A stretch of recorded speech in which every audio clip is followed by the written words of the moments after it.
Assalamualaikum warahmatullahi wabarakatuh. Waalaikumsalam warahmatullahi wabarakatuh. Selamat pagi. Apa kabar hari ini? Sehat? Sehat. Alhamdulillah kita hari ini bisa bertemu lagi untuk kita belajar bersama. Tapi sebelumnya Pak Guru absen dulu ya. Aliyah Nur Aisyah, Bainatul Asaro, Diana Mahera, Farhan Dapat Saputra, Faizal Rizki, Ifki Khuludul Khairiyah, Muhammad Alfian Al-Ihsan, Muhammad Alfian Al-Ihsan, Mufti Abdul Aziz, Masih Ridho, Robert Haikal Fajri, Robi Tatno, Saidatul Husna, Cinta ada? Sudah? Berarti ada semua. Baik, hari ini kita akan belajar tentang Asmaul Husna. Asmaul Husna ada berapa total? 99. Dari 99 itu nanti kita hari ini belajar dua. Yang pertama Al-Qayyum, yang kedua Al-Qawi. Paham ya? Oke. Tapi semangat hari ini sudah sarapan? Sudah. Jangan lupa sarapan biar kuat menghadapi kenyataan. Oke, buka untuk materinya Akidah Akhlak halaman 20 di buku kalian masing-masing. Halaman 30. Halaman 30. Ayo siapkan. Untuk agama Akidah Akhlak halaman 30. Asmaul Husna, Al-Qawi dan Al-Qayyum. Bagaimana sudah? Sudah ketemu? Oke, sudah dibuka tadi? Bisa kalian lihat di buku kalian masing-masing. Asmaul Husna. Sebelum kita masuk ke pembahasan tentang Al-Qawi dan Al-Qayyum, di situ ada poin yang pertama, pengertian Asmaul Husna. Apa sih Asmaul Husna? Ya, Asmaul Husna itu artinya nama-nama Allah yang baik. Tadi sudah Pak Guru tanya, sudah kamu jawab. Berapa total semua Asmaul Husna? 90. Dari 99 itu, karena bentuknya banyak, jadi pakai lafal Asmaul, beberapa nama. Di dalam Al-Quran ayat 8 surat At-Toha dijelaskan, Allahu la ilaha illa huwalahul asmaul husna. Dialah Allah, tidak ada Tuhan selain Dia yang mempunyai nama-nama yang baik. Jadi Asmaul Husna itu bukan ulama yang mengatakan Allah itu punya nama yang disebut Asmaul Husna 99. Ini memang ada di dalam Al-Quran. Kan kita tahu dasar Islam itu ada dua. Yang pertama Al-Quran, yang kedua hadis Nabi. Jadi dua ini. Kalau di Al-Quran ada, di dalam hadis ada, ini artinya sudah mutlak harus kita ikuti, harus kita yakin. Oke. Yang pertama kita masuk ke dalam materi Al-Qayyum. Poin 2. Sudah ketemu? Oke. Al-Qayyum secara bahasa arti Al-Qawi dulu Al-Qawi. Al-Qawi artinya Maha memberi kekuatan. Di situ dibuat sebuah ilustrasi di buku kalian bahwa apa yang kita kerjakan itu karena kita punya kekuatan. Kamu berangkat ke sekolah, tadi berangkat ke madrasah, ada yang jalan kaki? Yang rumahnya dekat jalan kaki apa naik sepeda? Jalan kaki. Yang jauh naik sepeda? Kamu jalan, kamu naik sepeda butuh tenaga tidak? Betul. Berarti kamu punya kekuatan kan? Kalau kamu sakit bisa naik sepeda. Karena apa? Karena ketika sakit kekuatan kita itu dikurangi. Bukti nyatanya itu. Jadi ketika kita melakukan sesuatu dengan sebuah kekuatan yang kita punya, itu bentuk nyata Allah itu punya sifat Al-Qawi, Maha memberi kekuatan. Jadi semua kekuatan itu berasal dari Allah. Dalam Al-Quran surat Al-Kahfi ayat 39, walaula iddakhalta jannataka qulta masyaallah la quwwata illa billah il tarani ana aqalla minka malau wa walada. Itu ayat yang menerangkan diantaranya kalau kamu melihat sesuatu yang mencengangkan, ucapkan masya Allah, la haula wala quwwata illa billah. Karena itu semuanya dibentuk, dibuat oleh Allah. Semuanya kehendak Allah. Jadi Allah punya kekuatan untuk membuat itu semua. Kita tidak mungkin bisa. Karena kekuatan itu hanya milik Allah Subhanahu wa ta'ala. Apa sih manfaatnya? Ketika kita mempelajari sifat Allah Al-Qawi, nanti kita akan punya manfaat.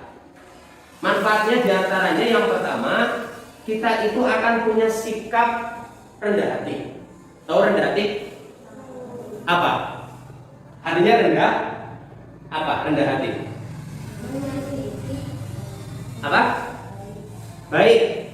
Secara spesifik, rendah hati. Jadi orang itu harus rendah hati, harus tawadu. Apa artinya?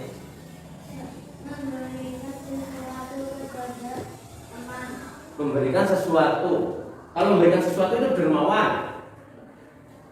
Tawadu atau rendah hati, pengertiannya itu kita itu tidak takabur, tidak sombong. Itu namanya rendah. Susah. Jadi kalau manusia kok sombong, ini artinya dia tidak tahu bahwa semuanya itu adalah dari Allah. Memperkuat iman dan takwa. Kemudian Al-Qayyum. Al-Qayyum artinya Allah itu mengurus makhluknya secara terus-menerus. Jadi apapun yang kita lakukan itu sudah diatur oleh Allah. Karena Allah itu mengatur segalanya. Jadi pahami? Terus apa manfaatnya dan di mana Al-Qayyum itu diterangkan? Yang sering kamu dengar adalah Al-Quran surat Al-Baqarah ayat 255, atau lebih sering kamu kenal dengan ayat kursi. Coba kamu ucapkan ayat kursi. Awal ayat pertamanya 1, 2, 3. Allahu la ilaha illa huwal. Nah, di situ ada kata Hayyul Qayyum. Allah itu maha hidup, Hayyu, Al-Qayyum, dan terus-menerus mengurus makhluknya. Di Al-Quran itu dijelaskan Allah punya sifat Al-Qayyum. Jadi artinya itu Allah itu mengurus segalanya. Sekarang manfaat dari Al-Qayyum itu apa? Yang pertama, kita punya sikap tawakal. Tawakal itu berserah kepada Allah. Contoh ketika kamu perjalanan naik motor ya, kamu berdoanya gimana? Bismillahirrahmanirrahim, tawakkaltu 'alallahi wala haula wala quwwata. Jadi kamu itu pasrah. Saya naik motor, saya pasrah, moga-moga selamat. Tapi orang terus berlumpak motor asal ngebut, ya enggak? Lumpak motor ngebut, anak jeblungan diancar, ada tanjakan, kamu ngebut aja, ada orang kamu tabrak saja. Itu namanya tidak melakukan sesuatu dengan benar. Jadi pasrah itu usaha dulu, ya, jalan motor yang betul, naik motornya yang benar. Penggokan nengok, mau belok kamu sen, ya enggak? Belok kiri, sen kiri, jangan belok kiri sen kanan, nanti belakang bingung jeder, ya enggak? Jadi yang pertama kita berpasrah kepada Allah, akan tumbuh rasa itu. Kemudian hati kita akan tenteram. kalau kita menghayati sifat Allah yang Al-Qayyum, karena kita tahu Allah itu mengatur hidup kita, hati kita akan tentram. Kalau hatinya tentram, maka fisiknya juga tentram. Kan kamu banyak melihat ada orang sibuk sekali, tapi nggak pernah sakit. Kenapa? Karena dia semangat. Ada orang yang gampang sakit, padahal tidak punya kesibukan, karena mungkin di dalam hatinya itu tidak tentram. Jadi rumus sehat itu ada dua, fisiknya sehat, batinnya sehat. Kalau batin sehat, fisik ikut sehat. Makanya di suasana kita sekarang kita belajar pakai masker, itu supaya kita jaga imun, jaga daya tahan tubuh, supaya kita tidak gampang sakit. Nah, supaya tidak sakit fisiknya, hati kita juga sehat. Tidak usah ikut merasa bingung, merasa aduh COVID, corona, nggak usah. Kamu usaha saja, patuhi pemerintah, patuhi aturan. Insya Allah kita akan semuanya sehat. Untuk materi Al-Qawi dan Al-Qayyum ada pertanyaan? Coba. Oh ya, Nabil silakan. Pekerjaan saya sehari-hari sholat. Apa isi sholat di Allah? Ya, pertanyaan bagus ya. Ya. Kalian pahami semuanya, dengarkan dulu. Kegiatan sehari-harinya Nabil ngaji, sholat, berangkat sekolah, ya, berangkat sekolah. Apakah semuanya itu juga diatur oleh Allah? Ya betul. Ketika manusia lahir di dunia, bahkan sebelum lahir, ketika manusia di dalam kandungan ibunya usia 4 bulan, itu Allah sudah menetapkan kodok di dalam Lauhul Mahfuz, buku catatan manusia. Besok Nabil lahirnya hari sekian, tanggal sekian. Nanti kegiatan sehari-harinya ini. Nanti sekolahnya di MI Al-Falah. Nanti besar dia mau mondok di mana, menikah sama siapa, semuanya sudah diatur. Nah, ketika ketentuan yang sudah ditulis itu dilakukan oleh Nabil ketika lahir, betul lahirnya di hari Rabu misalkan, maka itu sudah menjadi takdir. Kan ada kodok, ada kodar. Kodok itu ketentuan Allah sejak manusia belum lahir.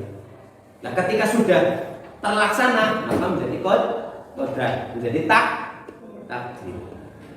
Jadi betul pertanyaan Nabi. Semuanya itu sudah diatur oleh Allah. Bahkan Nabi bertanya seperti ini ke Pak Guru itu juga sudah ya. Paham ya? Terus ada pertanyaan lagi? Ayo dari anak perempuan. Diana. Ayo tanya apa? Kalau tidur terus bangun, diatur nggak? Kira-kira diatur nggak? Kita setiap malam tidur, kok paginya bangun lagi? Apakah itu sudah diatur? Sudah. Jadi tidur kalau tidak bangun, ya bisa kebablasan dan lagi. Maka nikmat kamu yang bisa bangun itu dipraktekkan dalam doa. Ketika bangun tidur, kamu berdoanya bagaimana? Alhamdulillahilladzi ahyana ba'dama amatana wa ilaihil nusur. Saya berterima kasih alhamdulillah kepada Allah yang menghidupkan saya dari mati, karena tidur itu adalah saudaranya mati. Intinya begitu. Ini untuk materi kita hari ini bisa dipahami? Bisa ya? Oke. Yang totalnya ada berapa? Tadi kita belajar dua, yang pertama Al-Qawi, yang kedua Al-Qayyum. Al-Qawi artinya maha memberi kekuatan, Al-Qayyum artinya terus menerus mengurus makhluk. Manfaatnya tadi sudah diantaranya Al-Qawi itu ya supaya kita tidak sombong, supaya iman dan takwa kita semakin berat. Itu hikmahnya. Kalau Al-Qayyum hikmahnya diantaranya ya supaya kita tambah pasrah kepada Gusti Allah, tambah berserah kepada Allah. Kemudian ada lagi manfaatnya supaya hidup kita itu tenang, tentram, tidak susah. Karena apa? Karena kita hidup itu sudah ada yang mengatur. Kita hanya perlu berusaha sebisa mungkin. Itu materinya. Kemudian nanti di rumah Pak Guru kasih kamu tugas halaman 32. Ini soal yang berkaitan dengan materi. Sudah ketemu halaman kedua? Itu dikerjakan di rumah. Besok pertemuan berikutnya akan kita bahas, akan aku koreksi, akan aku nilai. Paham ya? Oke. Tetap semangat? Semangat. Sekian hari ini, kita bertemu lagi di pertemuan berikutnya. Aku akhiri. Wassalamualaikum warahmatullahi wabarakatuh.